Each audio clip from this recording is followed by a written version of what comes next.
Queen shed a few tears during a moving memorial service for her late husband Prince Philip.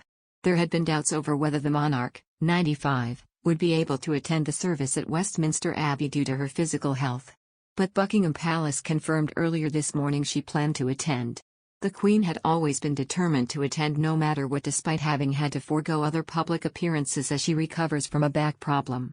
Prince Harry and Meghan Markle are the only main members of the firm who have snubbed the invitation.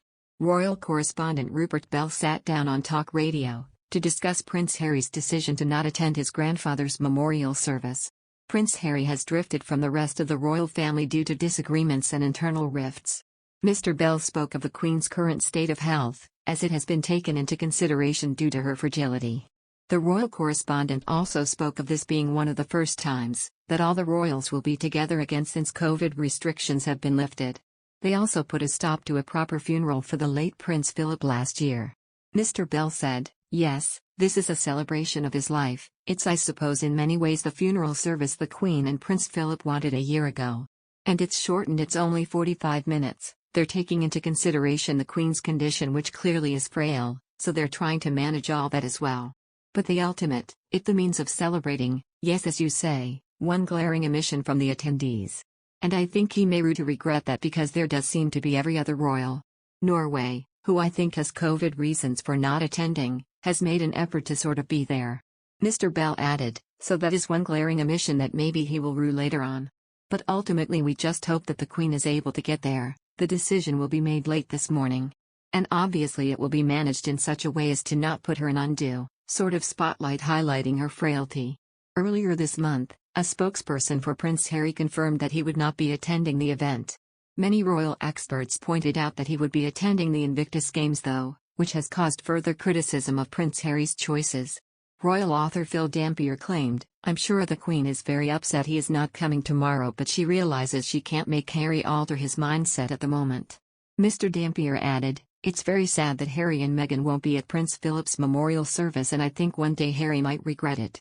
He has said that he doesn't feel safe without Scotland Yard security, but to me that sounds like an excuse not to come back to the UK and indicates the rift with his blood family is still bad." Harry was always very fond of his grandfather and was deeply honored when he took over from him as Captain General of the Royal Marines, but sadly that didn't last long. The pair attended some Remembrance Day events together and there was always a rapport between them, both being serving military men who had seen active service. He claimed, "You get the impression he is still very hurt by what has happened between him and his father and brother, and I'm sure they feel the same, but to miss a memorial for his beloved grandfather is tragic." Mr. Dampier said the refusal to return to the UK for Tuesday's memorial service throws doubt on any intention to mark the Queen's landmark Platinum Jubilee on home turf. He said, "Harry did fly over for his funeral and for the unveiling of the Diana statue, but hasn't been back since. He will be at the Invictus Games in The Hague, but there must now be great doubts about whether he will attend any of the Queen's Platinum Jubilee celebrations."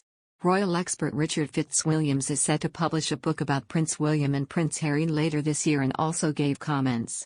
Discussing the Duke of Cambridge's relationship with the Duke of Sussex, Mr. Fitzwilliams said on Today for Daily's podcast, "Both brothers were inseparable. And there's no doubt that one of the tragedies is that they've taken very, very different roads. And I see no rift being healed, unfortunately, because what you're looking at now is a memoir that Harry is writing that's coming out in the autumn now. The problem is what is going to be in that book.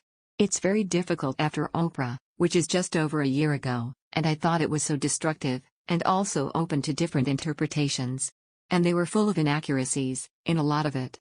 As the Queen said, so well, some recollections may vary.